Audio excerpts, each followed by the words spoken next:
Japan na me mashime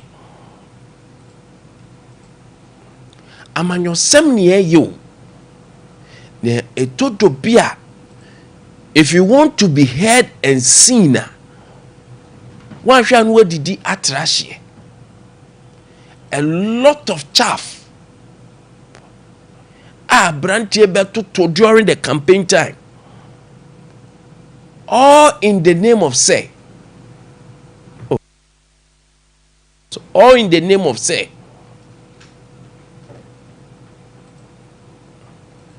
Oni obi camp.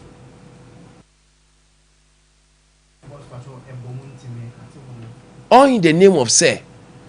Oni obi camp. Oni obi camp. And kasa utterances buy. And I was told, say, he was once a journalist. I'm saying, okay. As a journalist, one thing when you cry, we expect you say public speaking spirit in the obewo. So crachi to ayampia ma Kennedy Japan sa ke kansam Kennedy ni kura yenya ne party nim na ye wia ei kasasa ke me kansam bi otia na yo ma hyew na mpanfo kansam bi se bu pa ko na be hye difo da ko tito pa ko sa. And no one in the party and a train a branch agency to say you are fighting a good fight, but the utterances how you know I na a time. No one was able to man up to tell this gentleman say yen kasen run triashie ngro be personal and attack will be personal like that. Na yen ko for fair. Because he is in their camp.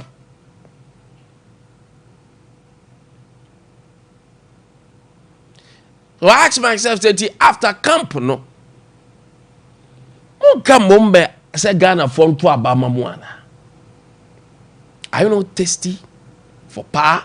Are you not hungry for power to rule and bring your principles and ideologies to help the nation? One share nipa ba kope no wa senka tie ni nyina afi guonu ma aye nyonyonyonyonyonyonyo edi amawo. So kojina police station na kraman de wo ani nso ade kra 7 praduasa na bolega dwom kraman awadi nso ade na bolega dwom ana wokwa so I became happy. Mami cho me oya de pa meka aya boni ameka. Now watch this. This same person and pe meka na asem. Ebedru baby omuto abani wie no. Obeka nyansasem say oh na ya abato obi ana no tie n bi onfa nche no. I thought so. Why a remorseful when ya a repentant heart. And chakra Anna Sakoke ya branti ya Ababa wa Mahama ya che no sa onu na video bi ba bontia Ababa wa no I say young president, I cannot use it on this noble platform. Baba wane kekan sembia. And some of these MPP members were supporting this nonsense.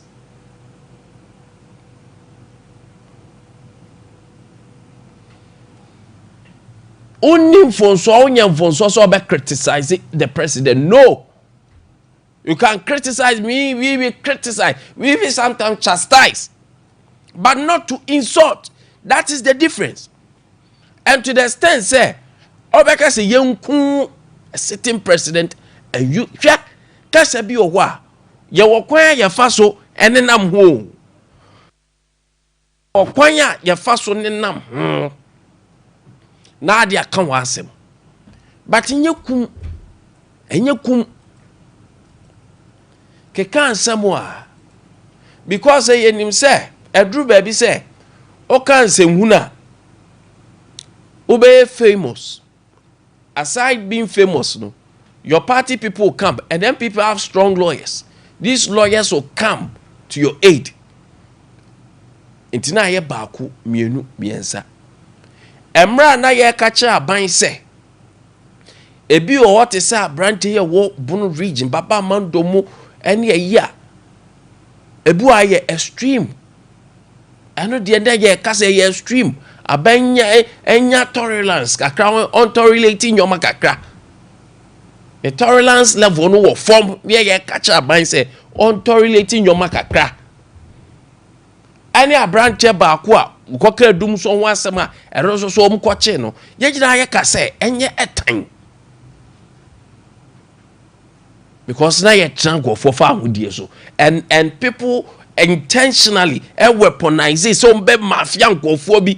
And who security apparatus security personnel omu capitalize on this so be mafia nkofo and deliberately amani drew baby cry court system no cry so be yeah minority leader ko can be and we were all for that so ultimately ntina mubu nkofo ko because say o ma criticize and we were against that but we are no question ne say a bit said the obi kwakodi president temakas yenku president ya so from nanom ku anwan mayen MPP for 2 bi NDC for 2 bi ana ye pass it on to the next generation ya anya ho hwe me dey every time so obeka say emre bi esi die na esi ye ti nanom na enya na ene ye hu say e wo say ye correcting na it doesn't mean say it justified the previous one. There be that. But certain utterances, to me, and so. Me, I'm not a hypocrite. I will tell you the truth as it is. Kasabi or at time, and you see so. Whether MPP or NDC, and you say yes, so. Shakra by ye nanum, some more cocky can ye. And we are still having people. I'll be in your dream. Let me catch them young people. I ever. I'm coming. Seppenny be your dream near your bedroom, baby. On my tongue, but so more quademono. So mudam no money wine at them. You leave your comfortable bed. You will leave your comfortable bed. Now what could that be? Any order. So you have to be careful. You can criticize everyone. Anyone can be criticized. But it should be constructive. Not to the extent of saying say yenku obi and threatening people's life. So Koka and the video mebo Kevin bebo amu ahwebi. Toto ayampia kasa ne boso me hu video na why? What's happening? Now let's watch the video. Then you bra meka hu asem.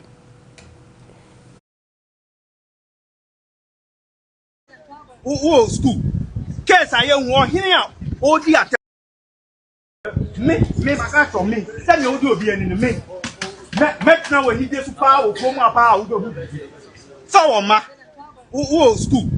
Case I am one here. Oh dear. Them want to me a tunifu. Or by report you be a shiwi. Or by report your family. You do how you are already taking a side. So we end this in okay. Says the police is divided. We understand.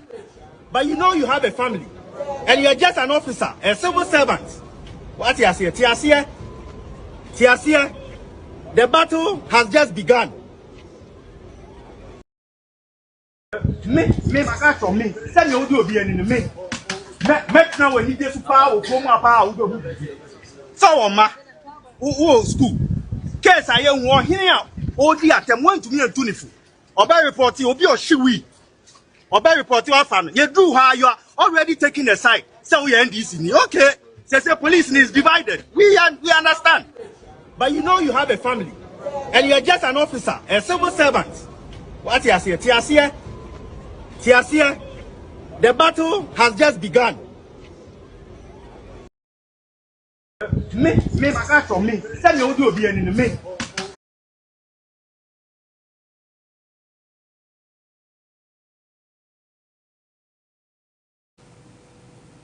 So oh ma.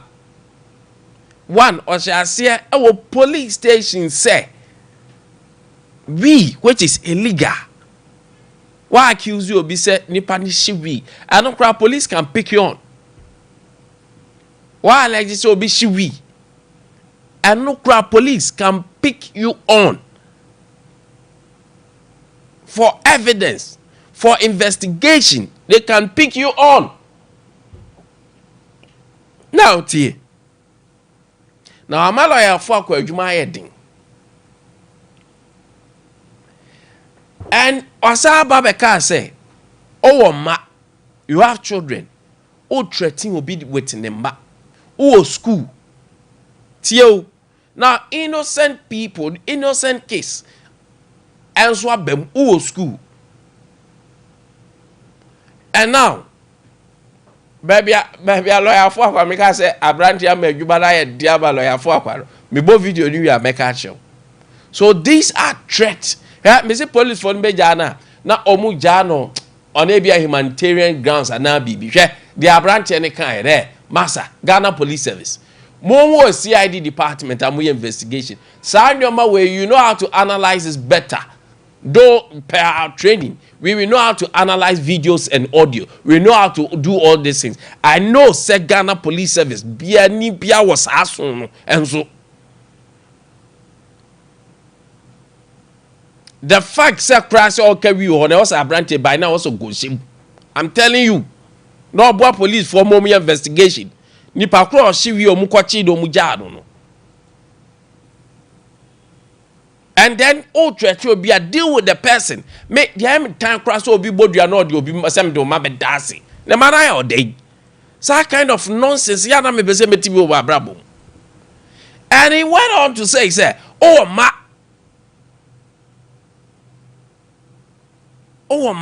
and then oh ma, so what are you insinuating? Oh school.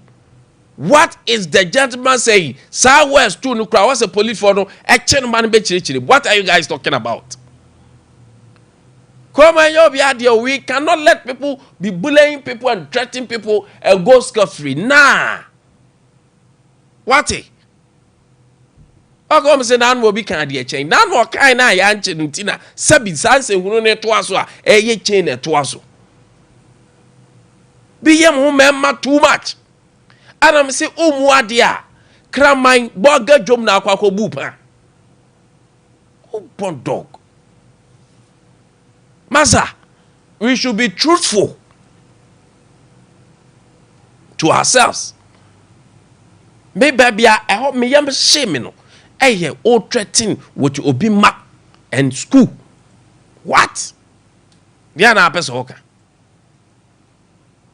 Chroma threatening ko fire be one nipa ne ehuni biem. I don't think this is a joke. Na wo kra wo kasa no.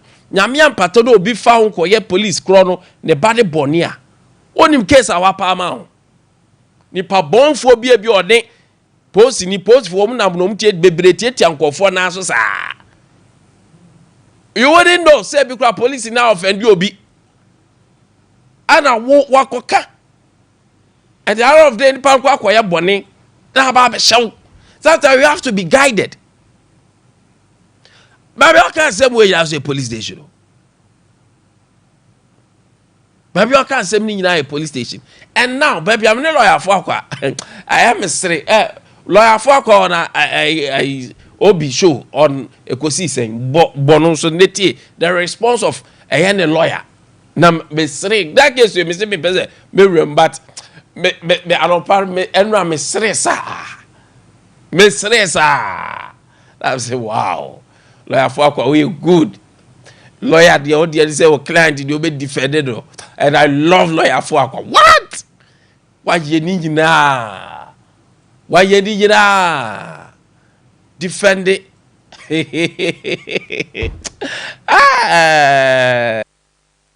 We're defending. Now, I say, issue threat be to a policeman, binana.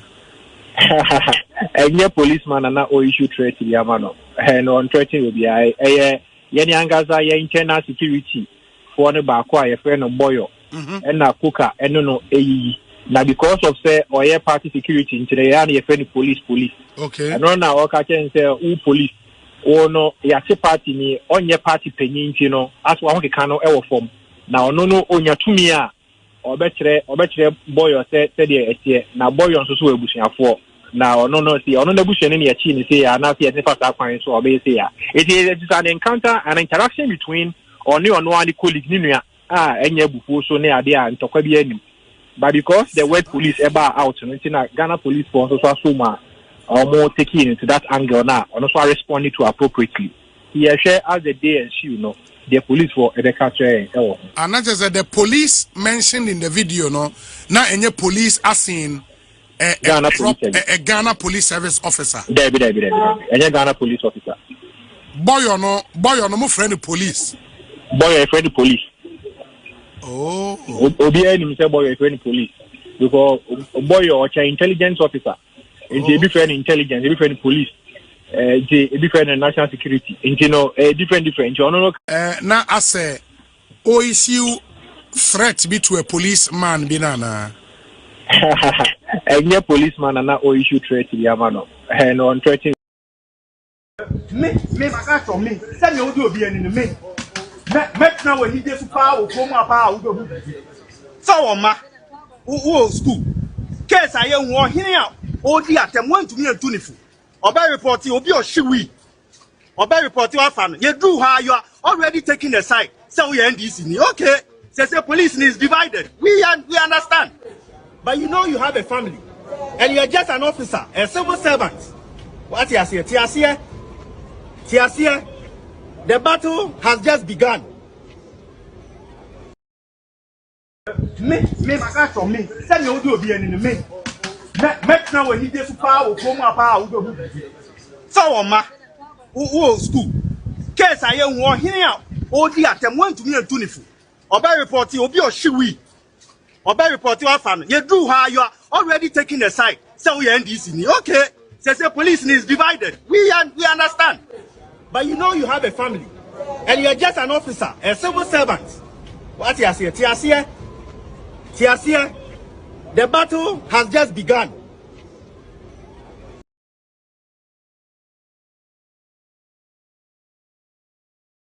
Obu asem ni ko mo emuda. Whereby krachi koka say.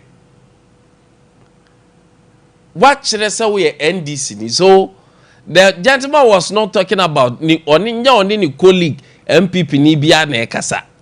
Was the police ni na kire say oye NDC ni. Na as they say police service ni mo ache into two NDC ni MPP ni. Enti akwa na kire say oye NDC ni. So he was talking to a police officer. He believes that a police officer no eye NDC ni.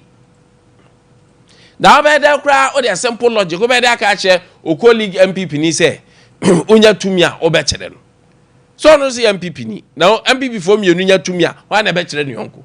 What are you talking about? Clearly ono ana no ana agi ni dwan. Ni bibi na agi ni dwan. And we shouldn't entertain this. Ghana's police service. A case study you. Yet ye chire ye hwe. Why? Ghana police service. Yet ye chire ye hwe. 2 minutes be anma sorry adru radio station na mo represent mo invite presenters no. Yet ye chire ye hwe. Amodie. Mate. God bless our homeland Ghana. Medasi Kevin. Kwame anape machi. When me Joseph. Nempom to say. Nyame adom ene eye chenra. Nyame adom bibia e fine pa. Bacho na onso e. Adom ye bio. Ya da obade. Yes. E da obade na sisi wa maya de chie ne ya han.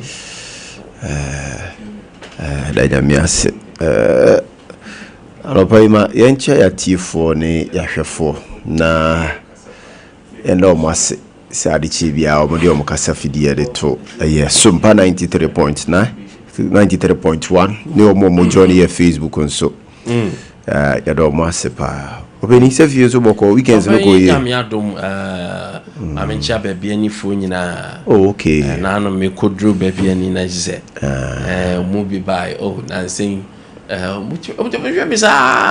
so ma doje me an ma doje so go fo mpa so ma doje so amfa ba ku bi be chew ana bi an chew me enukura so na sen dia so mu hu yen na so ye dimfidi akese e ba be yedwom ma no do munya botre ma nti yegu so yegu so ya bambo ze ya ba o te tese dem cry mfa to meet this guy see your sheni ka bi she dressing bi se do bi on so na me APC chena ma fa nko na ka na me bomb nko wasa she no smart me ba ye no na se nka baby ewu me na musa baby ewu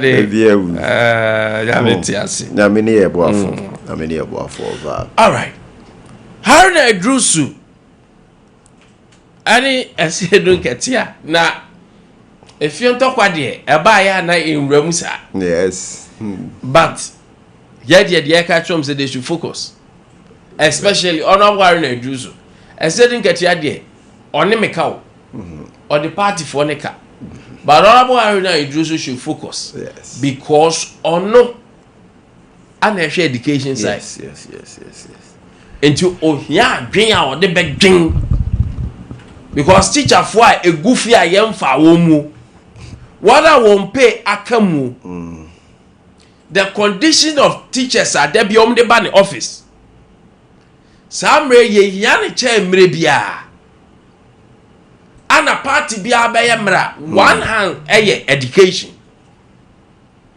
health education tinas ya na mostly sango for ye don't cabinet ministry no we are cabinet ministers and yes strado asuru mieru nya ntokwa nsensan ni mu hwe eni so obesofa ye mreda ade a etwam koru I can only talk to I say to ketia because we want peace na say also ya too much okojina atano so beka say emra party for ne ka che say tano so MC DC o tu gala wa hwa magalam say koso onuma se ba say du ketia ka che omu e say du ka che omu say omumbo papa na bommo omummo na bommo every say oba mo papa na bommo a papa ne nko na anim a obi anso benya DC ni bi ni eti why say obe sabotage na abeka asema fa ne ho kra which is true a yen change ni na change ne kira enye kutupa na o hye no party chairman asema general sedu ketia kokan no pene be chato asema general sedu ketia kokan no say yen change ni na change ne kira this is what he said abra na aye gidi o tano not wo mu ka ganam say wasem Honorable a pious wasem say accusation ne doso et waba thank you to a yesraw ye bibi fa ho chairman je microphone asem o kan ne say samu bibi ya monye se pious honorable pious who is the DC ebe ko nanim if say wa anko nanim a mumo bia ni wo benya MC ni ana DC na dida it is accusation amode nam say otu galam say oye say no momon pa ye say say nipa no obi obekọ MP adobekọ regional minister bi adobenya appointment foforo esa de a papa no yentuni ne ntuna kina no matter the accusation say be a party beji ahwehwem nyewu say ye nokore ana enye nokore and lo and behold thank you to yemo thank you to yem say ganem so mtwam enu abi na ba obi anso so ekoye ya breku mo baabi Kennedy Japan ka denko ne abro nyanya asem ketwa sa thank you to ya ne duru ndisi for the issue a ya say thank you to the bi curtain raises thank you to ne say ebi nye papa thank you todo yes e binya papa o yes e binya papa yes e binya papa. And these are the two people we are talking about. Powerful people. Sedun Ketia very strong. NDC, PNDC, NDC. The history of NDC, PNDC, you cannot write without General Sedun Ketia. As the General Secretary in charge of administration and party affairs, no. Nenyama Oyeye. Don't forget he has been once a member of parliament. He has been a member of parliament before. He has been a member of parliament before. And General Sedun Ketia has rise to be chairman of the party. And can be binchino. And you have Arena Idrusu, Honorable Arena Idrusu. So, on the other hand, Era party ni mwa abe leader in parliament. And can be binchino. And ya sunu mienu. Ana we heady way. Na we ya so we hua. Na we ya so we ya heady way. And sa. Ano mdeko. All because say. Atisama yetitin say. Sa mpanfo bia ni obia ye potential president. Obia di president ye. And it is believed that Aruna obedi. General nya obedi. Force nya obedi. Ato enya obedi. Jane ebi obeka se ompen ho asem. Ono kran so omo wo ne tiko onya obedi. Erikopoku enya obedi. But on se akon de ba ya wongofo a esara ndi omupa. Me, there is pain in Haruna Idrusu. Me woni video bi a me hwehwe se ka mebo. Na aka say ekwan over to, do you think he was happy? No. Ebeye toro. Mutaka said it. Up to now, Mutaka emphasize aya onim. Do omode ye no. Mutaka saw it as embarrassment. He's not happy. He's bitter when it comes to Yina Yini free as a whip, no. Honorable Mutaka is not happy. Honorable Aaron Drusu, a Drew baby, it took His Excellency John Dramani Mahama Mani Koni Fie. Kokasa Cheno. He is bitter.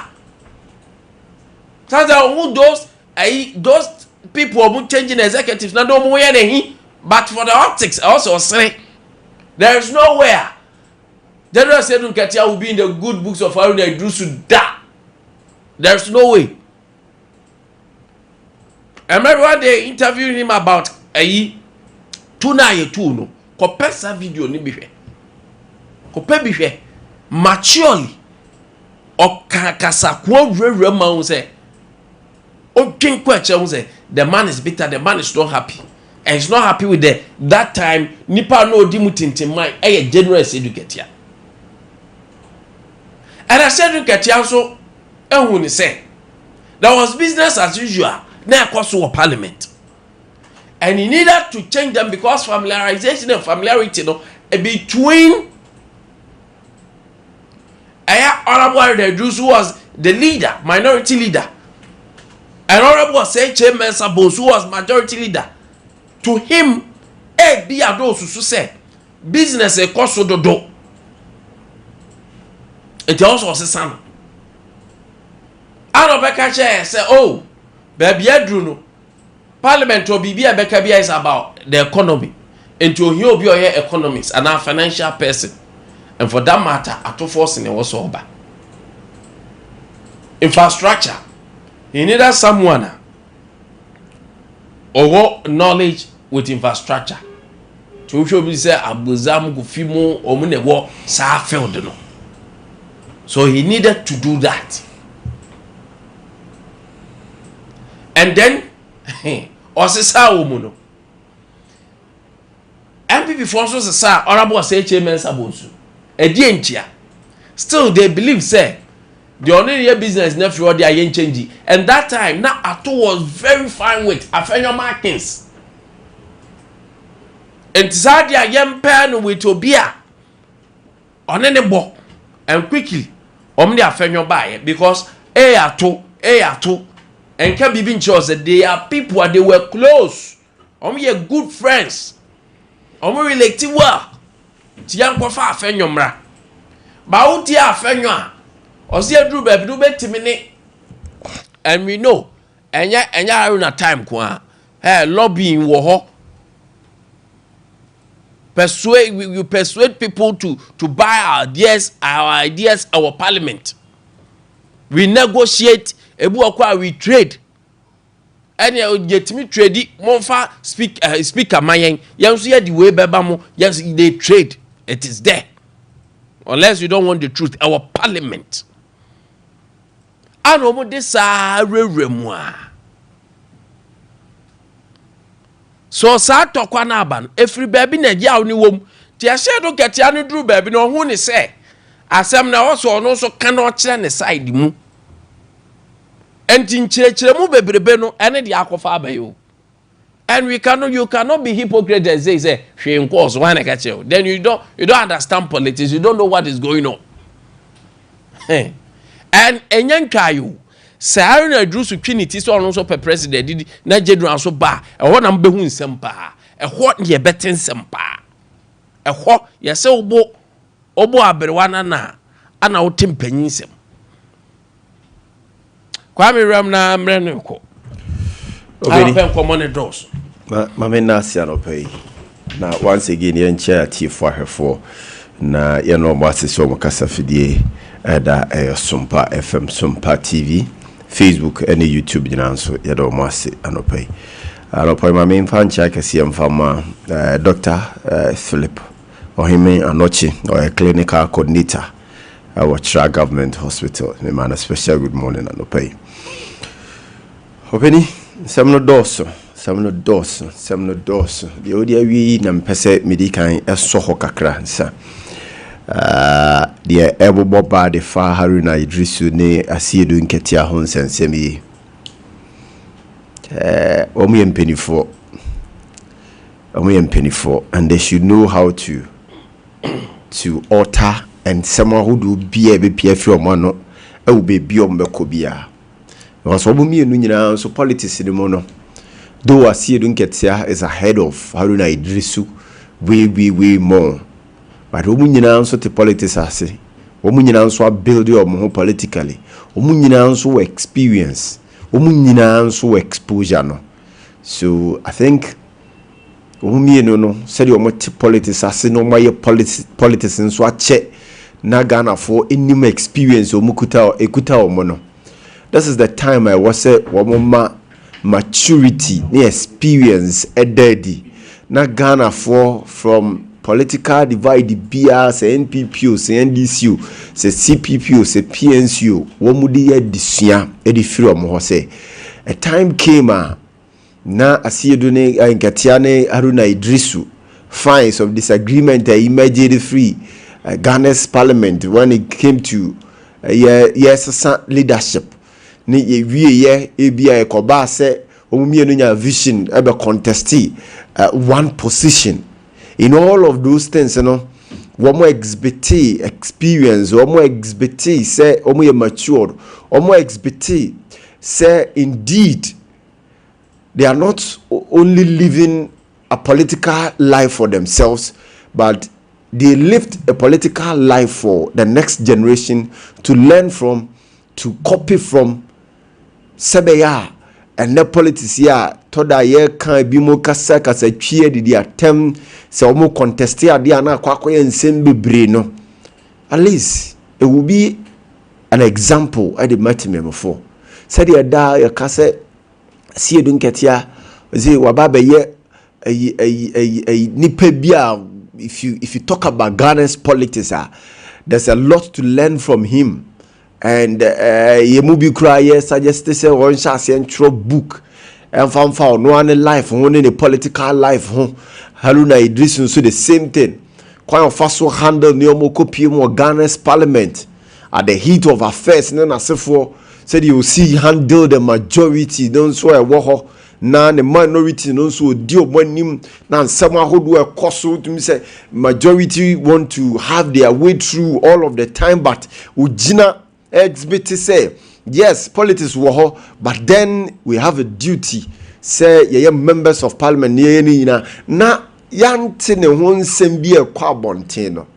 These two matured individuals should exhibit that thing.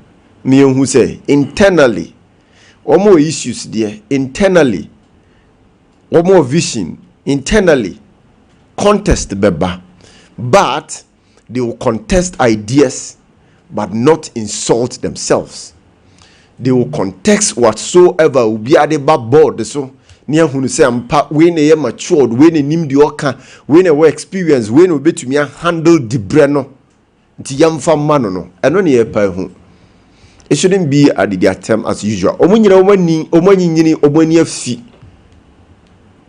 afi nti yesre omo afei na eboboba momo mane ntoa so momo ma yenkote bibia e fom mienu ho a kyena bi edi no omanya de amom ho edi no omo akwai de amom ho edi no omo build de amom ho anu nti Ghana ni bia bo mu di no afei yebeka omo asema na yebenya nanso bi e de abata ho yebeka omo asema na afei yenhyeda nya nipa titiru bia wo memu ha emfa yensa nkyere no so say the political life was so unique, it was so beautiful, it was so fair.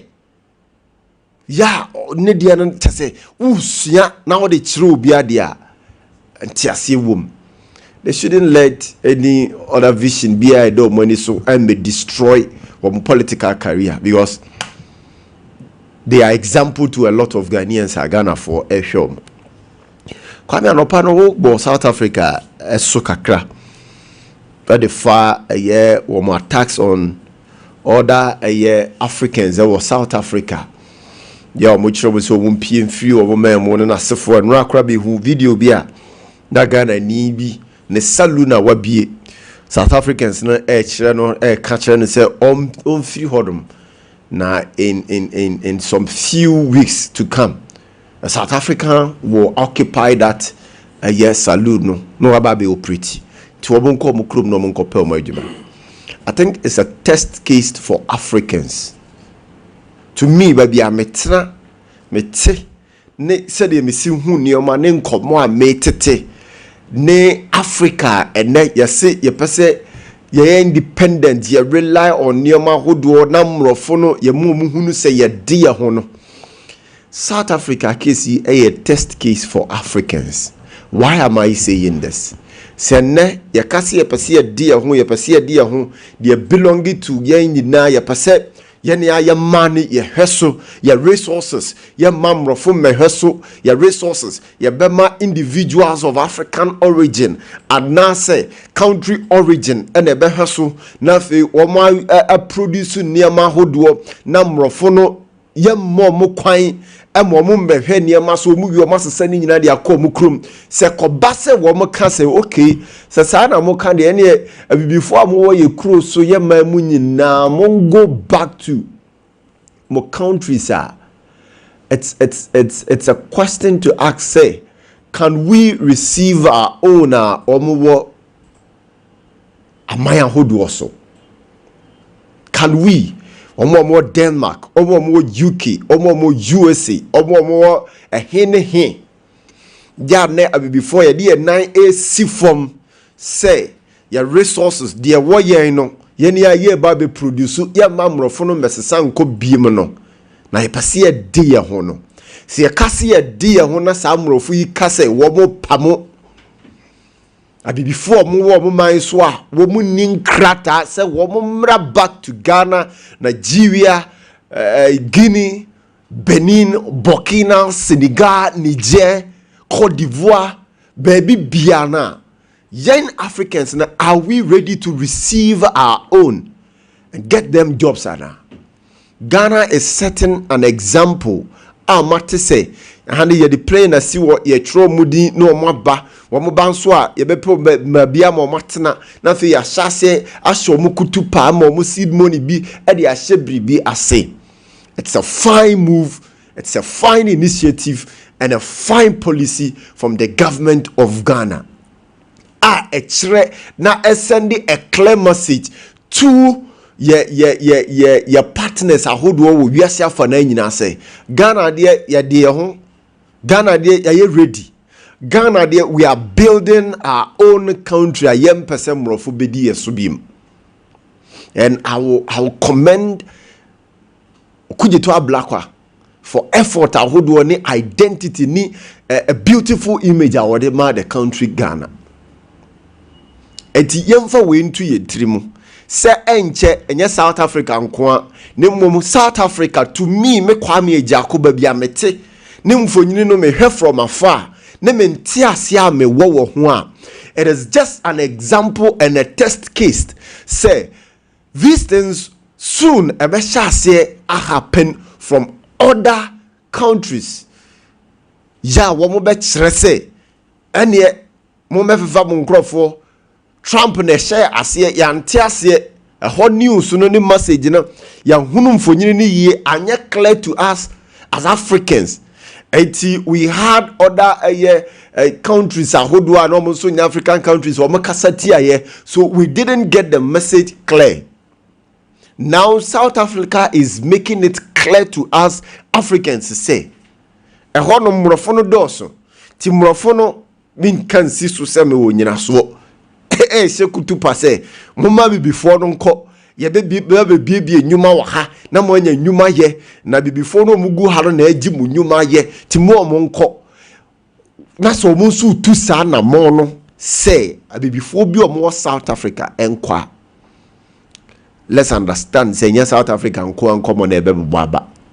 A time will come we will experience him. It is say a shase na baba. Let's ask ourselves, are we ready? Say ya be build any aye country betumi receive yani aye timemufo motutu kwan illegally. This said you could Kenata can say no to illegal migration, but illegally omo kwa kupie mu baby say ye pamo mo babaka ye betumi agiomo omenya baby atena enwuma wo ho a omenya bia ye omo ma da ne burden emba mbe koso another threat being found or minor enko involve anase engage himself in unacceptable forbidden act bia edi oyeni eni o how be bre o minor na. We must begin to prepare our mindset. We must begin to position ourselves as Africans. Now we must begin to create jobs. And in fact, madi mawia corruption ahodo no yen hyase ne entete so. Na fe yen hunu de ye de sika gie wo abibimem ha. Yen hunu se ye sika no de ye de yen so eso bamfa so de amayen wo ye mem ha.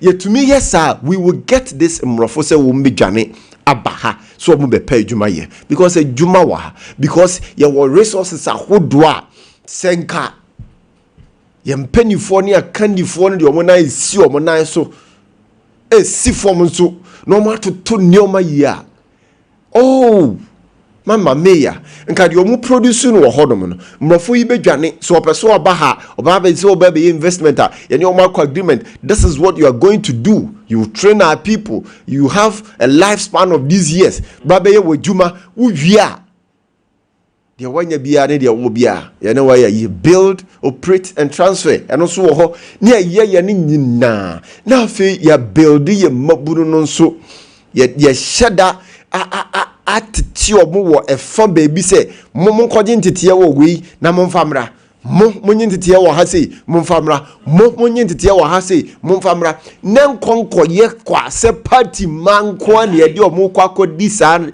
dwumane kotua na mo no wi a o se me ba be serve party ne mom obehunu se okwa ba be serve o mine.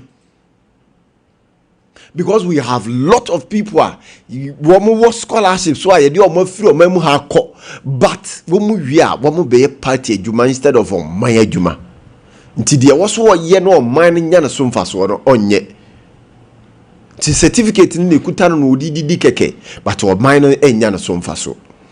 Let's be very careful. South Africa is throwing a very clear signal and a very classified warning to Yen Abi before. So we must prepare ourselves, we must get ourselves ready, and we must know what to do in the coming tomorrow na a day nimeno. Because ya woniema pi wa bibi memo ha ye betumi ama bibi man agina ne nan so. But enam say ye ni edi sika di obedie wu ne ena nani di akire nti no ama na adwe no nya dwuma se me ye we a ede moa kese bebre Ganafo ede moa kese bebre timemufo ede moa kese bebre Africans. But the obenya kwakwaji aba bedi enne nko ano eno no hwehwe. But o kira de no de wo mo hwehwe o kira de no de ehia no emprempren de obedi no ene hia no eno na nani da so eno na nakoma ne na agine edi akire. Let's be deliberate. Ni ehunu say the free South Africa bado enye kwa. There's a lot to come. The free South Africa, but because over Iran, USA, Israel for war, it is not just for nothing. No, Nina won chiribunenti asi any messenger. I was a dema yang abi before.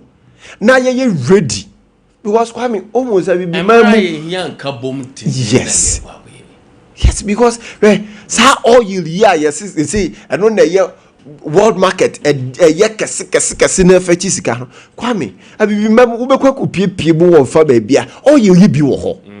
How come we are not able to produce to meet the standard of the world demand?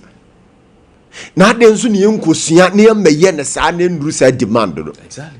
Because the wo wiase nyina ye woni nyina bi wo Africa. Ghana, for example, the what we are singing that ye what do na wo Ghana kruma. But a comedy, but ye hochiri yen. The only picture I send the man rofu yin say, oh, sabi, ya juni nye juma, ye nim nyansa. And unti ni ye wasa ani ma nyina and so still ye bre na ye da so jani eko eba o mama so no. Let's be deliberate in thinking, in positioning ourselves and preparing our tomorrow. Say we can receive diasporans na ye beto o mo aba say wo mu ni nkrata wo mu ni green card nti ye pamo mo aba no. Let's be deliberate in preparing a better tomorrow for these people. So o mo bedane burden ewo yen so. South Africa de yi mamo ma ye mfa no time so fine. So ye mu bi ye hunu so o chire bi one messa be here other Africans say o meji o mum free bibi mo, but ye nyan do sa conversation no that say ya was on say let's be deliberate in building Africa, in positioning Africa well so that African can receive onwaning crop for so mo beba fie no mo ba fie wi a then ya hunu ochina baby ya ni mo echire na ya tumi atu anamo Kwame and I'm working on pay. All right. So, one thing I'll cost now, my name said, Abia holidays after that. Ebenya Environmental Protection Agency for Eufia. A lot is demanded from them. Omuyuma omuye. Na nom na omode beto ho se. Say ohwe take away boats na omu etwam. Yes. Because it is believed say elements are not compounds na de ye ekekabom na ohwe se ne esitie na yade se de yade bebre tititu cancer ebre or my Ghanaians. And even how about decomposition has any decomposition, it takes a very long time. It your modi abase any product and yet you can say take away ni nko na mom any product ye use sa chemicals no omu twa ni nyina. I have been saying this for a very long time.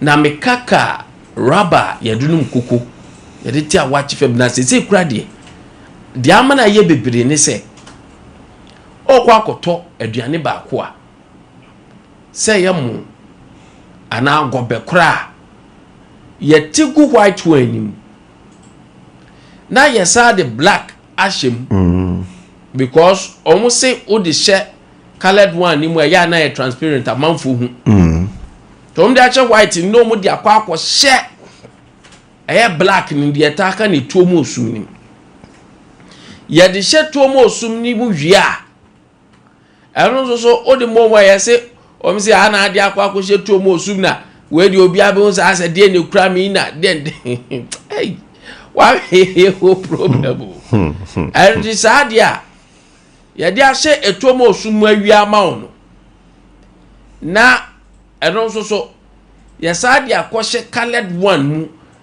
ade amawo enti unu fie no gobe kakra wakoto a oba abedie no se mu yani patre ana moto na manto amomu a mo ba polity obi akra tre a onam kra no na chese onam beye be 9 polity kwa mode be fie ho no kwa no and eya na aduane na Kevin you bad watch it we go be ala we watch it we fit me jollof na jollof because one say leaves be gugu na leaves na say go be but say so dey go be so dey yes I want for you the year ba fa first one to so me na there every day nyina die o hwe na true kwa me every day nyina di salad nyina me say adum ayi soro honum na me kohwe na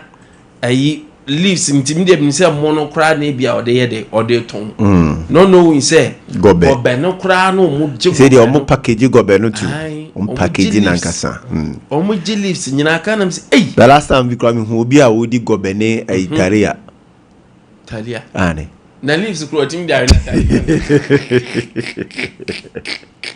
gobe di taria pa boy combination here was wrong combination dey say there I don't think go very ayo ba say go for di there is a minim your yes calculation see there e di BBA is obi ya e di BBA ye di BBA di go be di ai enti go be ni we na David ya no we na David ya no onya hu soro black na David ya na David ya na we say na ai Kwame first no kota asa to spegari the was on say David no on say that ma gari ke se bia o to so person bia ni two doors wa ko pegari spare one chain David so first no ya di o be ma ongo kama wani say na die ane ono die se onya ye nko ade on so be ade to man the guy ni kakre bia no akope ayi ugari na dia mix it onya nzuri asinchen and tentem na the whole day be two yam edi Kwame ade a ebeboa me de bebre na ka say plastics no dey film ebeboa ebeboa to me kra me senka restaurant for no Kwame so me hyase na bia obi ba na obedidi no mbe package amana sa ayi tetin haban bi no Kwame won sa haban no on say esaya duro nso Kwame esaya duro the flavor brown so sa kan nti senka mo bedi kan package dia hyesa haban ni mo ansa na take away bowls na nkasa mo dia hyem kra nkafe chance sa robbers ya na say na mo tie aduane ne direct dia gu chale we see Kevin so no pain so bajuba wa ma kai bribe akono wa ba kai ro wo kai ya no dia so ma we take for appetite too much chale we say wrong na mo package dia go we no man sana take away plastic no mo dia shem kama dia ma no enya wakono e mo no so mo nya say mo ti go take away rubber ni mo straight sa no Kwame enya we kra dia say azabo dia aban hankasa o Kwame enya Kwame sa wase no so aduane ni bi wo ho sa ehia obedi afri take away bone mu awie no be say baby wo ho na say anane kakra bi ayeye no ho style bi oh di yesre ngaban ni say me say these days me koto we say fast temna me namche na menya hu say ye chechire go fast temna eno nko akra to me ma me appetite obeni you see that obeni eno nko ma me appetite eno nko e 1k ma me appetite because e ma me hu say bia na me kwa kodi me mfa de yes me mfa de because ahaban na nkasa na nuo wom nti say ahaban na ewura aduane ni mu a obeni nya reketua o enya reketua ejimi say di obeni say di matu me hofo because the life your health is in your own hands because and that no bed syndrome ne wo kwa ye say you do one at 40 eji medical remedy ye first se be ya ani okodura nurse ni no gra ni ho doctor ni no so be ka che say bed ni ho ka say why ma ye transfer won so di da so nim stainless steel Jensen all of a sudden was non-sticker no so be brenim use be brenim say non-sticker no yemfa dade entwetwemu debi yemfa debi atre no so no cry metal edua ana rubber one but non-sticker no Kwame say no kura so say wheel say pow anjia pa no am so de cancer brew no e urade na de nyango enti me say tete kwantempo ni bi wo wa eye Kwame sa silver 55 na aduane keka chansi mu a onwa awai onfa zo ogum na dia ni nsu atra ne pese aduane bekeka bi first pa that they say we aduane wie pa na okuta trese na kwi enkwale mamu ase ye die achire enso enne kwa be PF akrata ni nie Kevin EPA for Kratano say for immediate release. Environmental Protection Authority announces ban on polystyrene foam products effective 1st January 2027. Nothing a On 5th June 2025, during the World Environmental Day celebration, His Excellency John Dramani Mahama Nyebebo video nuzoma announces the government policy to ban the importation, production, and use of polystyrene and I said styrofoam product in Ghana as a critical measure to combat plastic pollution and safeguard the environment. Pursuant to this policy announcement, the Environmental Protection Agency EPA wishes to inform the general public, manufacturers, importers, distributors, retailers, food vendors, hospitality operators, institutions, and all relevant stakeholders that the ban on production, importation, distribution, sales, and use of polystyrene foam product, popularly known as styrofoam or takeaway pack in Ghana, shall become effective 1st January 2027. The ban shall apply to all forms of expanded polystyrene EPS foam products used for human activities and commercial purposes, including but not limited to food packaging containers and takeaway packs, disposable cups. Hey, I don't say who power Kwame. At the Adam young shame is a disposable cup for your little appetition. At the yes, disposable cup. Disposable cup. Oh, EPA for more the president, the back and Simon committee to now institutions in the Kwame. Minimum petition beer. A year be say a coy mantel no mushi a petition. Now, baby, I'm sure Musa. Araba kwa Johnny dear so no mushi jama and nane. Cause I didn't know shit. And nane. Sure. Ushi jagu jam. Ushi. Eja we guja. Abi jini. Eja.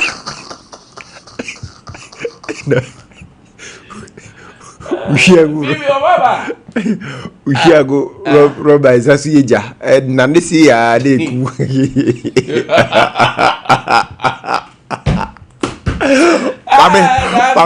Pame jana na dike alovei Nana ya opera committee ada do pay ade Space FM betiado. Ade why? O say? Why?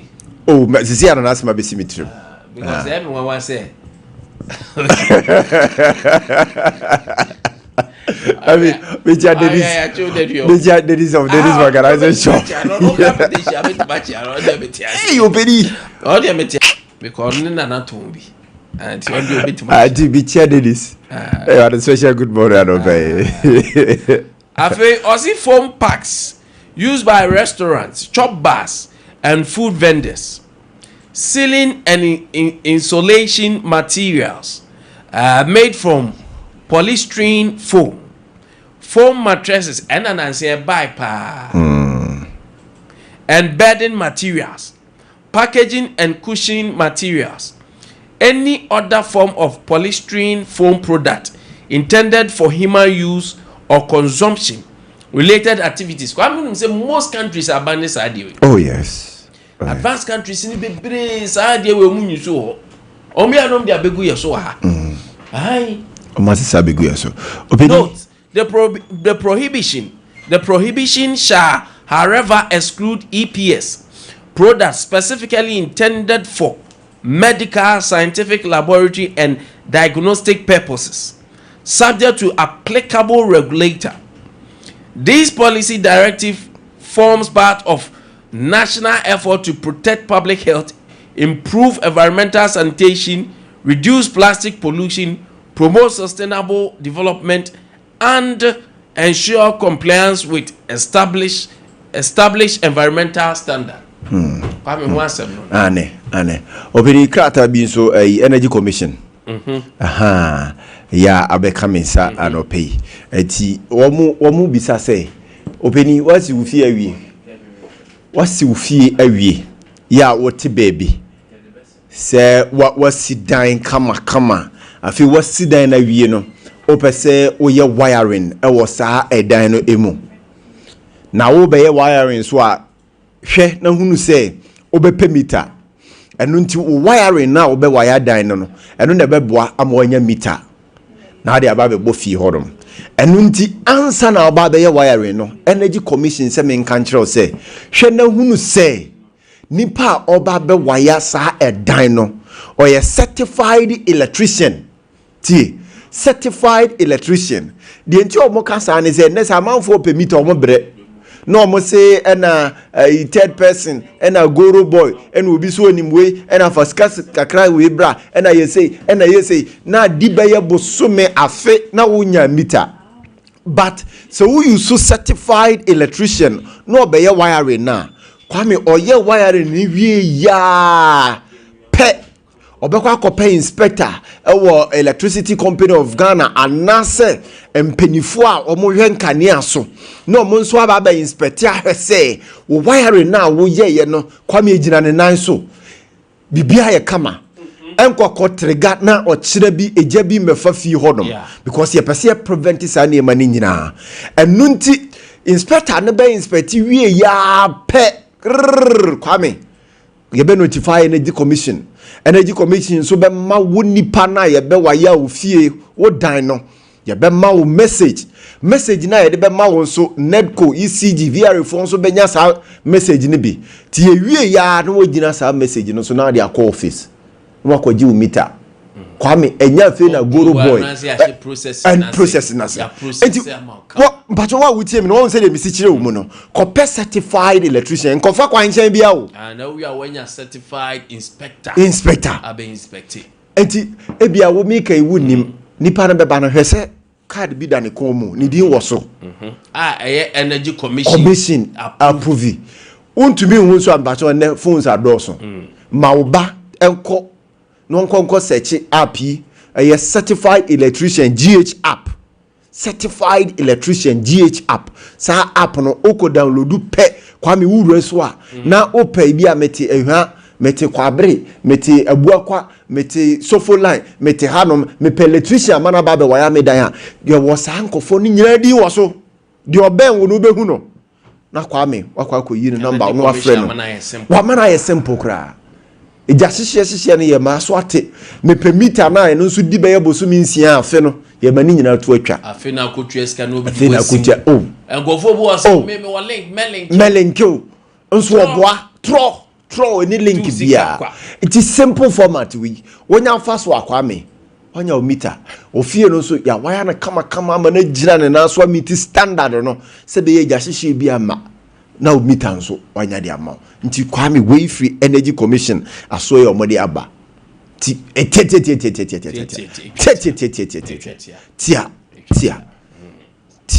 ti Kwame de free o maso ye ba no. All right, and pay and tisa and some way na 1st June. Yes, 1st June. 1st June na be shase. 1st June. All right, thank you. I'll pay ya beto aso na wasin your mawie na your mani mu bon e hadwin. Eh hadwin. Kankai. Edu hia so benya comfort. Comfort no COMFORT. And Unilever for the diaba Unilever for the enim so mu product standardization no wa papa. Enti mesraw after wash dey wasin your mawie fa bi som na raise na hata ukoyi nyoma no kra honhom ba ho so na e contain a unique formula e man nyoma no fresh. Enye se mu ye hwam kwa emane ye new emane ye fe as afina wakotokra na afei add comfort to usha use confidence ewo mu ondam kama entimishaw o senior mana obe sanfunu mu a fa comfort ni bi gum na fa sanfunu nyomam na bon say yes onyomam ayehwam na okwa abonte a okọ ma ta den kasa ma wo hwe anu ti Mr. Dan konfen ni agorokra ba tum se oba eti odi akwaje sachet comfort ni bi je say ya ye na mana ye simple ya wo sachet dia wo a odi gusu a odi guma mana ye kama fragrance wom ni ye kama ne guma ye for days comfort ajibe bia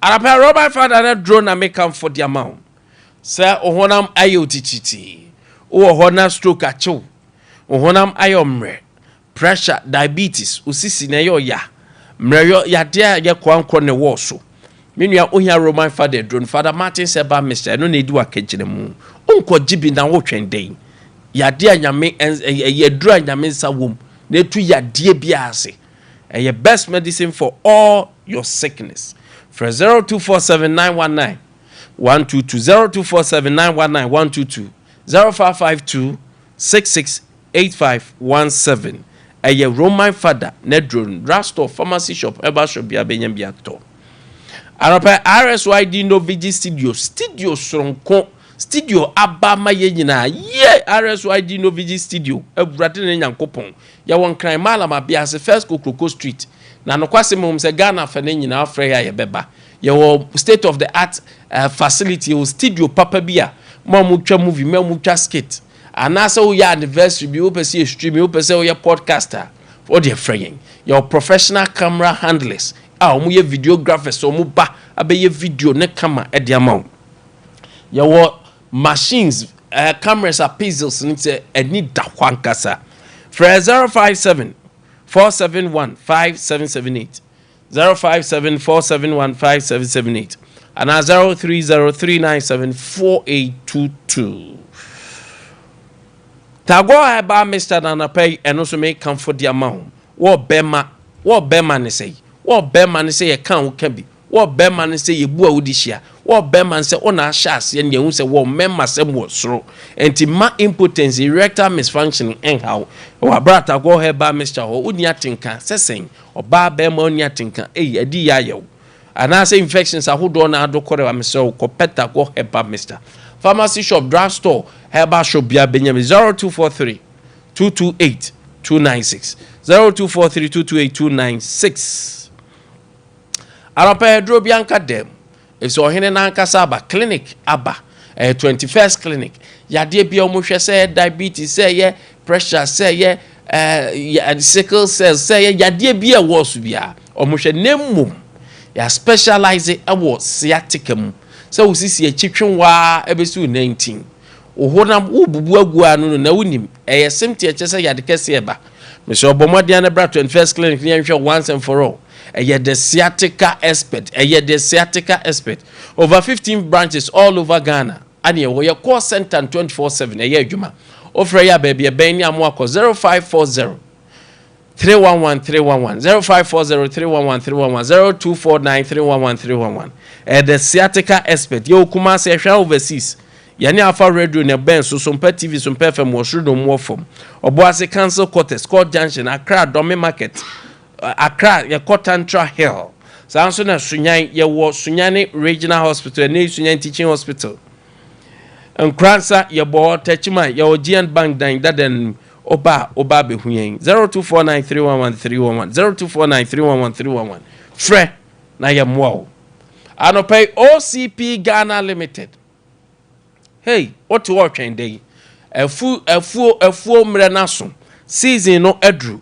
Enti anope me kanfo dia ma na OCP fertilizer. Mo amodo atoso de nya ado amoko ntoso. Ene de keka ho no. Ene mo amodo aburo emo serious no. Mesra onya OCP nupa fertilizer papa MPK 15 MPK 15 anase onya 10 OCP fertilizer and 10 Mo amodo legume ya sheda specialize mo de eye OCP TSP ana be yusu e de abo legumes no.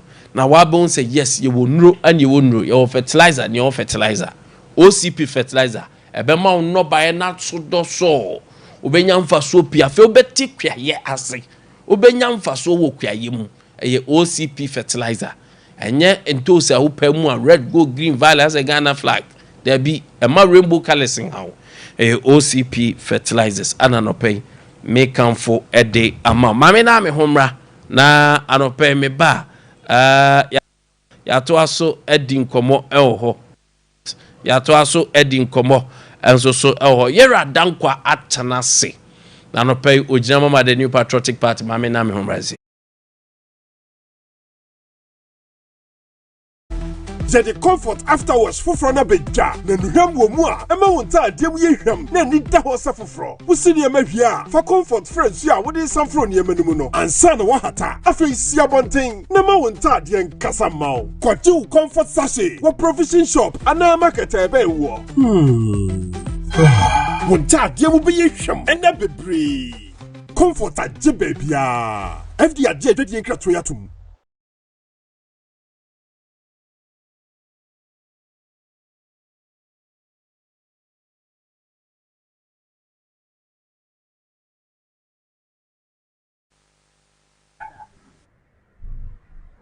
Then new things were emerging. And I said that we have to change the forward line of parliament. Otherwise, it will be difficult for us to win election. President Muhammad disagreed with me. But I said that, look, you have elected me as chairman of this party. I am the coach of the party going into the election. So let me make the changes that will win us the election. When we win, we all enjoy together. Since I made that change, I say my brother Haruna sit somewhere. The other guy, Muntaka, you also sit somewhere. Let people come, new people come, and you sit on the bench and watch. There was hell. And people started thinking that somebody who has been my friend for more than 20 years has certainly become my enemy. I said, how can Haruna become my enemy? He cannot become my enemy. But I am a coach, and I must watch how our opponents are playing, so that I also arrange my things for us to be able to win. when we did the arrangement, we went into the election. The victory that NDC got in 2024, have you seen any such victory in Ghana since the beginning of the Fourth Republic? We won.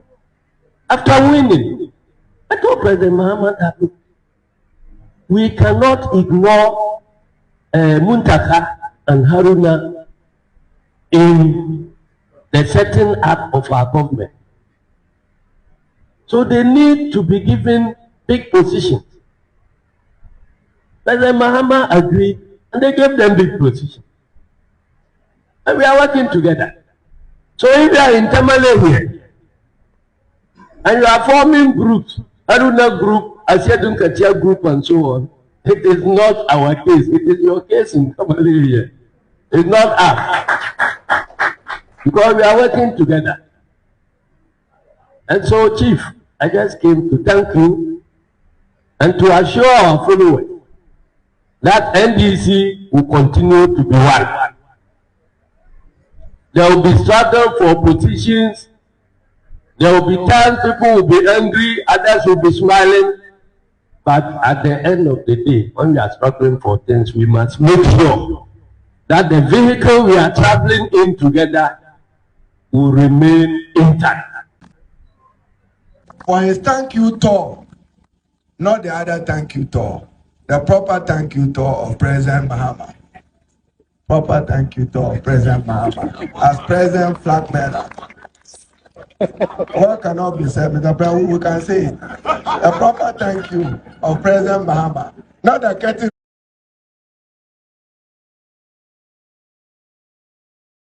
Ebia akofa nsensem number, but I don't know where nsem every we nya simbia.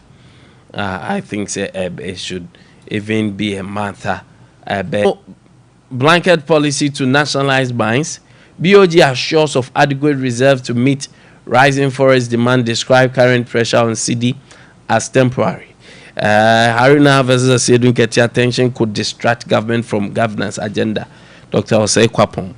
Mr. Adam Kwamache. Yanu amini ankonta. Na umpom ti say. Awrade Nyankopon edeme nkwa acheme. Ugusu shirame. Migiri sonso ho ye. Awrade de me nkwa acheme. Nobodias. Wadaroma anope ensem no de na wodidi animu.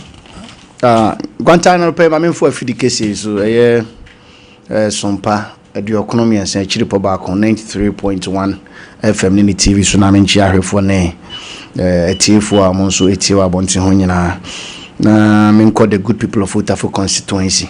We started my campaign o ma na so me mu kakra enti no se ne ma nyina ye enti me chia council of elders patrons ne constituency executive polling station electoral area coordinators ni nyina and our friends so me chia former executives no se ne ana me kan all stakeholders na matranko nyina nso nhira nka wo no na kwanta de odidi man obedience me bana man chande na chese nkanya kura Dr. Matthew Poku Premfe asase so nyame ketua me gidi se de MPP for ye ma Dr. Baumia for second chance na sa pepe na Dr. Baumia nso be the second chance so de ama Dr. Matthew Poku Prempe ma yetumi akwanim chairman amono chance na mu nkomu ba chairman de ne kwakwa oni ni team nyina me chia wo mo Dr. Adomako Francis Adomako oba general secretary lawyer Chiritwe nso no nso ba assistant secretary for the region no Dr. Kesken so for the communications ni team nyina no me chia wo mo na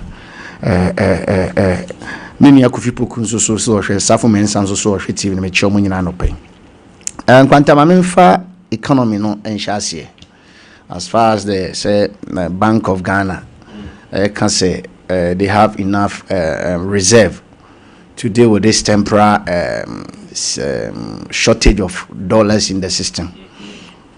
Say Ade we omo kan brofo omo kan almost every Bank of Ghana governor can say asem tun senye bibi fufuru bia enya de fufuru bia no maye no ho oh that no maye.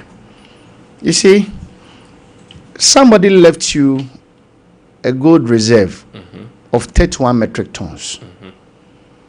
Also, opese oko CD to dollar rate in Intino.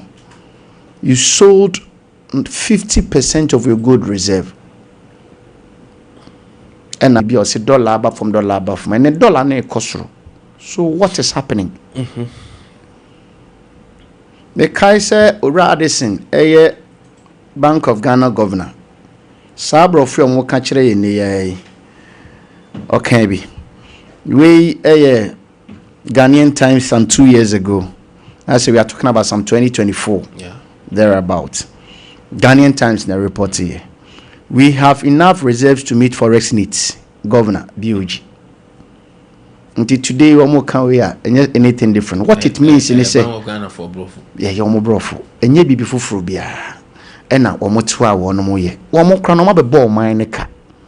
Because Ghana was seeing a downward trend of a car losses. Ayana Bank of Ghana from 60 billion 2022 to 13 billion 23 to 9 billion 2024, and now you've raised it to some 44 billion, which means oh krano banwa samba be go agrono. I say agrono pocha. Na Nkwanta, let me put this one on record. In terms of the economy, I know what TNDC if one can. I want to say MPP eja junk economy. Yes, say your money eja omo. For the records, for the purposes of records. How you feel the case here? Put me down. You can also do your fact check and see. MPP inherited an economy with 219.5 billion Ghana cedis in 2016. Okay. Yeah, MPP for Efra Konyaso in 2025 January 7. We bequeathed to the NDC an economy expanded with some 1.2 trillion Ghana cedis, which is about 7-fold of what they left for Nana Bawumia. Then number 2, we left a foreign reserve which covers about 4 months import cover, which was worth $8.98 billion. And the growth rate as at that time Efra Kunyaso was 5.7%. We left a gold reserve of 31.2 metric tons to them. Since independence, it was 8 metric tons. And MPP used 8 years to add some 22 metric tons to it. Then we left oil fields, 7 oil fields in a pair. Almost 6 in a exploration, a successful. Then we left the lights on for them. We left 13,000 kilometers worth of routes. Many other physical projects, including some 1,105 educational infrastructure, 200 health facilities, sports infrastructure, judicial infrastructure. So many of them that is what we left for them. But today, as we speak, with the economy, Omokache say Omanya B-, inflation better some 3%. CD to dollar rating in about 12 cities, 13 cities. Say see I make now still a boarding. It doesn't reflect in the lives of the citizenry. Nkwanta sadie we mo na aya na ntwetwemaso as journalist. I was said twetwemaso. Na mubusa se na sika no wo hen. Because omo ka che so omo omo ministers so. What ministers ni so na what here no? Wo aban no the government machinery sika odi eye kufodo de no mo be sempren nan. Enti ministers na what so na so mfaso no ye de hen. What did I make an say? And to say, see, I may no say. Then some more can say, you are enough, you know, and how be out. And yan the front be no my year, or Munye be before be and find Ghana for. The Ghana for when say. So enough for foreign reserve will say, forex reserve will say, dear Obekan Biano. That is not our business. Our business is that. And then Crawford Sikani system in Tomoko Joma Niamani Yento. And then Kofonsi and Yenya Kenyan fan Juma. That is not our business. Na. And what the Bank of Ghana governor assembly or cut the share to her? Almost see omu a chiro mu se siano. As a result of fuel prices are air costro. Meboa. And the met to me general cultural pain say when MPP was leaving power, not inflation 23%, no. na cedi to dollar rate here 14 cedi 74 pesos no na fuel a di ja wo mu petrol na 14 cedis ya baby crowd na because of the regulation baby abeko na 13 depending on where you are buying it from and na petrol di bona denchen kufadu de na odi ja wo mu no me bana me check shell ton petrol no 14.99 no ton diesel 16.99 which is approximately 15 cedis respectively in that day. And now, Omanya the infantry to tell us, sa entokwa bi si Russia, you can say Israel, any Iran, any United States for 170. And na ebi amasesi ano dollar no ehun ekwa atwe kakre ntama ho kire kakre ba system nim. Now they target as what temporary. So it is up to them. Sa omo ankasa na wo mo ejina ho na omo odwa omo anumu a ebre bi wie dura na ye ka kire omo say Russia and Ukraine enya ntokwa bi fuel. No mo say esuni susanso bi o Ghana. But in any case, bia na omo ka kire en say ntokwa bi asi wo Iran and Israel for time. Me sure say me ba no bomb no mo to ba ko mi hia na adwere tia mpo bi kwan so. And it na dey affect Ghana. So we need to tell them, say, with all the monies that they've raked in, with all the taxes that they have increased, with the new taxes that they have also introduced, including the Doomsday levy, any gold reserve no ma Tony nyina eye den na mugusu complaining actually say ntokobia si baby nti ya Ghana for enyo mo ho abotre e dey abotre bio. You have all the things that we have. You have the powers to do everything that you want to do. And now catch them and say another dollar a shorty our system ni munti no you have enough. If you have enough, release it because unim make me read a report from IMF. And I must say the Bank of Ghana governor, any team, any finance minister, any Ora John Mahama, in an attempt to mobilize currency from the system.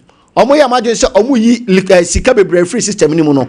It costs Ghanaians so much. Ghana for boka, Omani boka to be able to do that.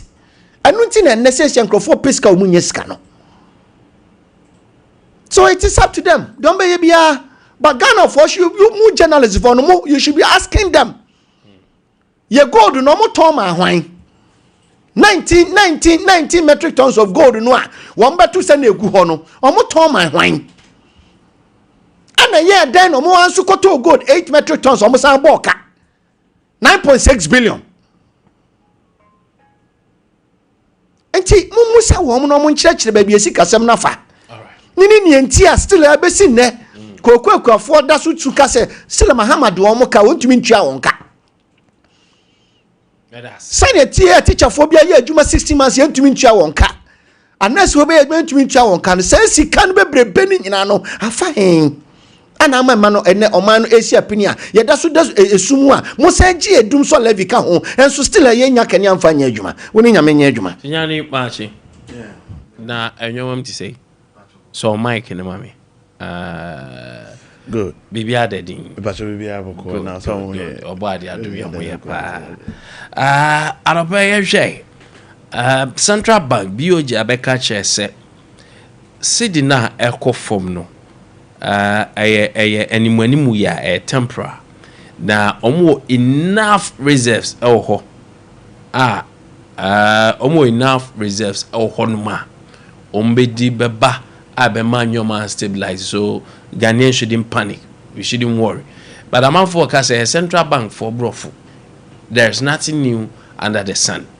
The central bank cedi depreciation reserves good minia metria mpenufua muti ene NDC mpenufu nyina rise from original chairman Nana Kwesi ne Mahame boss Honorable Joseph Emin, the national organizer of NDC. Now ejuma pa NDC abo for the past 1.5 years, which means this Nkoma bank for a year Nkoma ebe boa magana enya Nkoma more kind of keke because just within some short while NDC bar power na dollar ekeka cost 17 cedis. Now within a few months Now yet me I will do drastically to understand that class it me do 10 cities. Then the rise to 12. Now I say Ghana for Ekasa. In a situation where Yatna say for so many years, dollar rises up to 17 cities. Ama yet Ghana. Timam for ya bra you soon. Ultimate tonema. Sad time no. O store be so better ya ultimate. O crown yama from Abuja. Say and your money net 20,000. That time no, this auto about 50,000 because of dollar rise. Then 12 cities. Even said dollar no crab 12 cities. It is best as compared to the era of MPP. Because during their time we saw what happened. Yeah, who said the name boy din e wo man. Oko shop say me call shop at more you see the kind of more better and the price are better. They be me ba me can. That time no sugar keke better sugar the amount I to sugar any ne just compare it. Now I go buy 1,000 cedis sugar. And now to sugar less than 500 cedis per bag. Is it not as a result of the depreciation of the dollar? Nti anka dollar na anko for manka ebetimi atonema. Enti saying this is say and answer the government is saying say look munya abotre just a short while. A short while because within that short while so na yeso yetimi tete nema no so. Yeah, within a month or two then I said that man be kokko for mama. Look, there are so many crises in the world. But yeah, these are the crises economy go down. The NDC has never sat anywhere. Abone Boakacha say the entire America, Saudi, ne Ukraine. Yes. That is not the reason. Yeah, look at the reason we've given you. It's very reasonable. Say this is the reason. Very soon, ebe kosoro. But you compare to last 4 years, what happened? The Obekabia almost it is as a result of Russia-Ukraine war. The Obekabia is as a result of Russia-Ukraine war.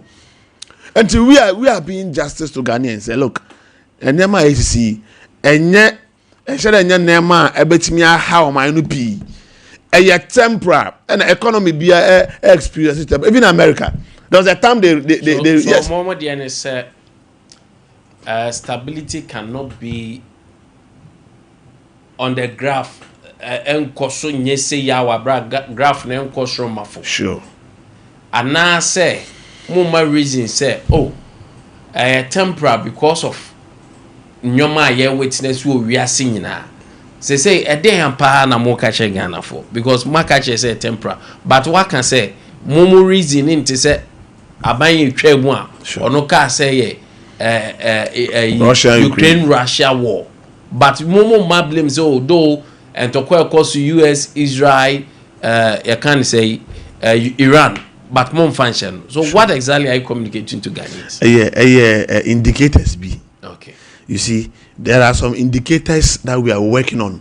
You see, as a financial officer, there are some of the indicators that help the economy. That's how indicators, if there are problems on that, which also it's more or less like a temporary way of solving it. And so there are kind there's no way say you see who really economics are elasticity of demand. Yeah. No matter what, the graph cannot be stable. Even with US, even with every country there will be a day, another there will be a week or 2 weeks. That's a better from NASA Kosoro.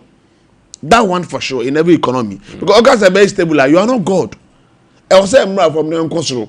So these are the indicators we are looking at.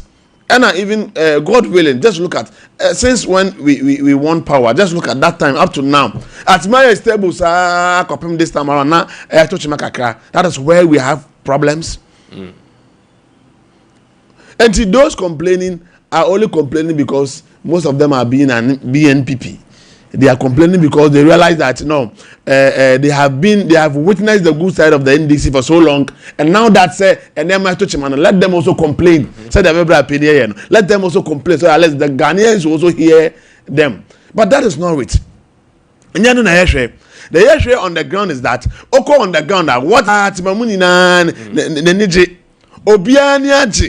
the NDC government Obiani aje then this is the government simple because government ne boa ma enyuma bagana. And now you are national youth employment. Basentale Obiani nisika all the arrears 8 months arrears Obiani nisika. And they are happy. Most of them are happy that omo this Allah. And amount you too and MPP amount we have increased the amount. Yeah, that is true. Yes. At least it is more than minimum wage. And this is the kind of government government and also government, you know. If the economy is not good, you wouldn't have been able to. Yes. Look,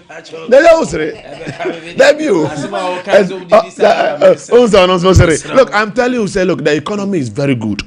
Economy, I'm telling you, say, even the MPP are happy, but then once politics. So they have to say something so that they can also get backing support, no more power. But then they should be rest assured that the NDC is going to rule for over 32 years. Then the rest of the years, when we are so they should understand that look, economy is not a Mahama economy. This is the best way of handling the economy, and everything will come down very soon. Very soon, $100 can do 5 cities. Hey, oh yeah, that is our prayers. Look, empire no 1% new cities but yeah, but it also has the era of MPP now. Names a dollar bet about 10 cities. Now buy about 10 cities. So I'm also praying that the dollar will come up to 6 cities. All right, Mami Nasi. Where do you remember about Mami Musawi, Tijani? No. People are saying, say, and come on talk about it can find. But the fear is, some of these people are the so-called Tokwano are government appointees. Some are ministers. And Sekobasi be a sitting Ketiarne Juice and Tokwa. It will affect governance, because you are talking about a party chairman, a cabinet minister who is minister for education. Good. As I speak, the NDC has no problem. Any problem be the Haruna Idris. I like the way I was smiling and say any problem be. Yeah, the Haruna Idris. You see, but what you should understand is that internal wrangling there, or no matter what, it's even very fierce more than the MPP for. But then Yenim said the Honorable Haruna Idris said I said in Ketia. What happened? Honorable I said in Ketia echo Tamale. Now during his turn, he made mention that ultimately about more than man Haruna Idris Iceland a different person by account of Boama NDC winning power. And to that effect, so on one so that it may bore more than a boa Haruna Idris any Muntakanya position. I hope you understand. Good. But then anyone who will hear this on fun in a lighter way, and Haruna Idris has to be also on also and the bufu kakra na acquire some. But then this is not an issue. Until I think I said Nketa being so matured, no, he has been able to talk to Haruna Idris. Things are calm because Obiani himself, these people are the backbone of the NDC. Yeah. Into way internal wrangling, okay. But that's how it's protected. And then just next year we have to go for election. No, that is what it is supposed to do. Because how would you know that this? Will be interest even in a party position or resign. Yeah, or resign for sure. That is it. So you believe that ministers will be interested? They will resign. That person will resign. They will resign. For now, even those showing up, who will be our minister and I say or appointment. Those showing up, apart from Obiani himself saying is coming, everyone knows he's coming. Haruna Idris never said he's coming. People are projecting him, but on case of but to me, Kwame Nkwantabisa resign. He'll resign.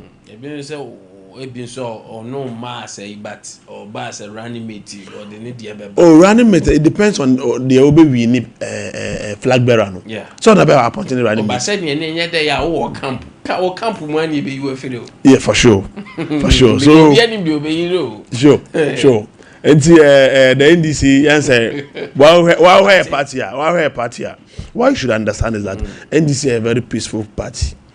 You look at the previous parties when they are fighting with this position. Before you realize there will be killings, they be acid bath and all that stuff. In NDC, Ghana. Ghana. No, even any position. I'm not paying for. Look, you want to give you examples? But more examples, baby, Anna. Let's look at flag bearers. I'm not saying no. So yen to us. What's I say? NDC. Oh no, normally Sure. And NDC, you know, a very peaceful party. And they over to be MPP. That uncle, wait shut down your ass and back. Minister is Tijani, Tijani. Mr. Now, but my maintaining him maybe or say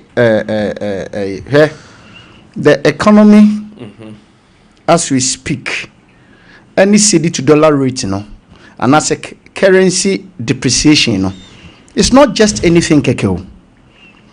Contact joyonline.com, date near 24th May 2026, 2 days ago. Join a report says slang continues as cedi becomes worst performing currency in sub-Saharan Africa in 2026. Worst performing currency. If you care to know, then again, Uncle Ken baby, what's some Bejina catch them say Bank of Ghana and I said Nina baby and can say ya similar see baby. The same Join Online. Another date you're saying 26 May 2020 saying 26 May boy. This is what the Bank of Ghana is saying. According to the Bank of Ghana, the depreciation of the Ghana cedi can be described as seasonal, and this is being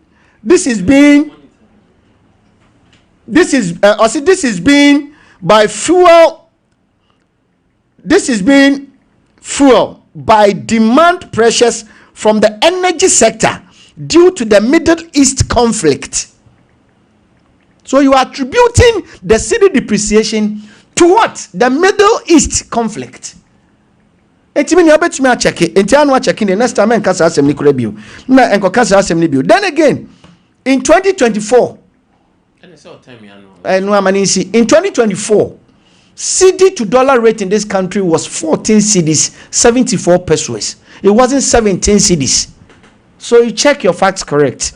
Now, now once I see NDC mo asumdwe mu de can confirm any on talk anka krokro sanka minkebi.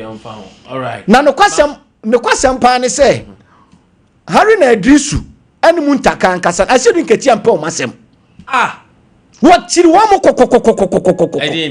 Ah na nyo no na ka che say muntaka o ma training mrante ne maba over 10,000 o mo your security.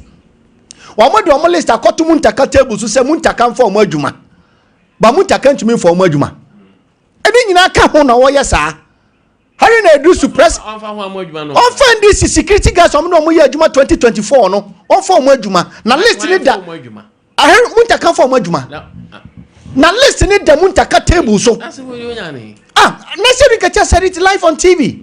I am not saying it. Because also Haruna. No. Na me say muntaka me say do nketa na eka asem no. Yes. And again, omo mpemu ayi Haruna edu asem. Finance minister say and am so no say Haruna na be printi. Sika kakra kwa do Haruna dia ya adwuma. 0548931931 0551931931. Hello, good morning. Mami Ncha no pay. I'm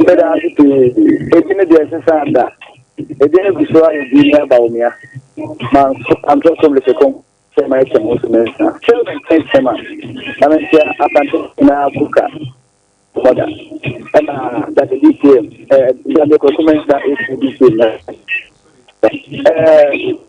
maybe agenda, agenda, and it's openly and before the town after Ghana form we say yes and never be open and from Kenya to do and when you choose them there Mumaba. But more about the one to be and never do for Ghana to become one more and then they think the Apollo don't now move a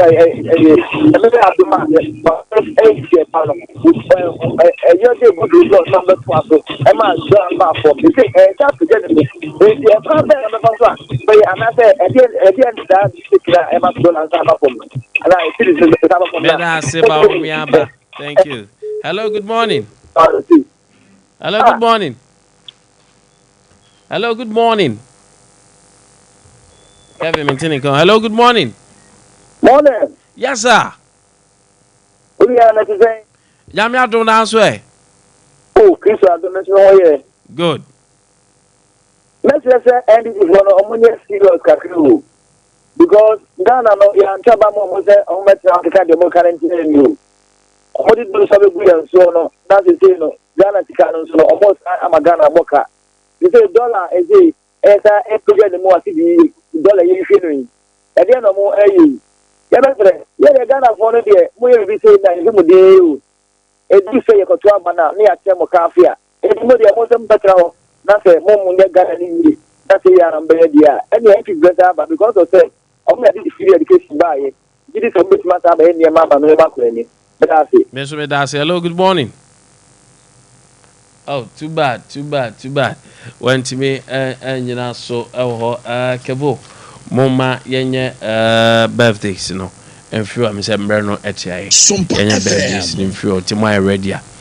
Since we fab when we are and son, my okay. A glorious birthday to Nanayao, a Duke Jamfi, a Germany. May God continue to guide your steps from Keche Obi. Then today is your birthday. Happy glorious birthday. You say Jamisha nene dom amount. Yay, Nana Papa B. Happy birthday. Enjoy this wonderful time. Nana Nye Bogawan. Happy birthday, say. And happy birthday to Miss Tricia Brintu, the Chief Executive Officer, CEO of Tricia Styles and Stitches. From all students, we say God bless you. Yes, Madam no. Madam Nensa no bo. Na Madam Pama dia. Utim said, near man Stitches near Kama. Auntie Tricia, happy birthday to you. Today is your birthday tree.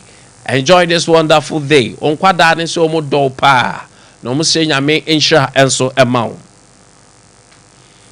Happy birthday to Miss Ellen. Miss Ellen, today is your birthday, beautiful one, and enjoy this wonderful season, knowing that you are being loved and you are being blessed among all cases. Happy, glorious birthday, Ellen. Enjoy your day, be fruitful and multiply. And happy birthday to General Wise at King's Radio 100.3 FM, Konongo. And the CEO of General Wise TV from Sir Wisdom, Sompa Sports. General Wise, today is your birthday. A very handsome, hard-working gentleman. Happy birthday. Yes, sir, I mean, Shamau. Yes, sir, I mean, sir, Omwakuma Swadi, and when you saw Dihunu, Embrem. General, enjoy this wonderful day, bro. Happy birthday. And happy birthday to Dr. Michael Damwa, a senior lecturer at KNUST, Kwame Nkwantabisa University of Science and Technology, from Justice Kwaku Enia Baba. Dog, happy birthday. We ask for God's blessings and favor. You say, I'm sure name Quantentia Pomdin Womau. Dog, and here day. Happy birthday to you. Justice say, I'm for so na yama happy birthday. And happy birthday to Krobia Nanayao Asante, host of Asembeba Debi on Otek FM 102.9. Krobia, and your birthday. Hey, Krobia, nye. Brown, no, or Berjuma Wadre. Yes, the man himself. Krobia, today is your birthday. We ask for God's favor and mercies. It said, I'm so on Chawashim. Yame inform fra dumu kwa dumu. Krobia nye. Watanasi. Yes. Baby, I did assemble baba. Krobia, happy birthday. And happy birthday to anyway, madam. Hey, okay, say no treno. Happy scintillating birthday to my sweet girlfriend, Musharraf Mohammed, first runner up, face of Oforikrom Beauty Pageant 2021. My love, where the men been count. The other Sunday, Sana Makano. Auntie Musharraf, happy birthday to you. Enjoy your day. And happy birthday, Honorable Chairman Seidu, former chairman of Orikrom constituency. Honorable, today is your birthday. We ask God's favor. You say, I'm in a dome, and in the mobro, ebound. Honorable Seidu, chairman, Yamin York say, Yamin Ma who ding, then Yamin Ma quatinting. Happy birthday, chairman. Enjoy this wonderful day. Now, Feminti Winfrey or Lance Corporal Roger Nyaba of Bema Camp. Lance Corporal Roger, today is your birthday. Bemanie. Roger Nye, Koswa Boy Jubamo Mino. Yes. Happy birthday. You say, Yamin Shamau. You say, Yamin say, Omo ho bang. Na Oma Quatinti apum dium. Nyaba, happy birthday. That knows me for swimming na and see her na afe ambapa.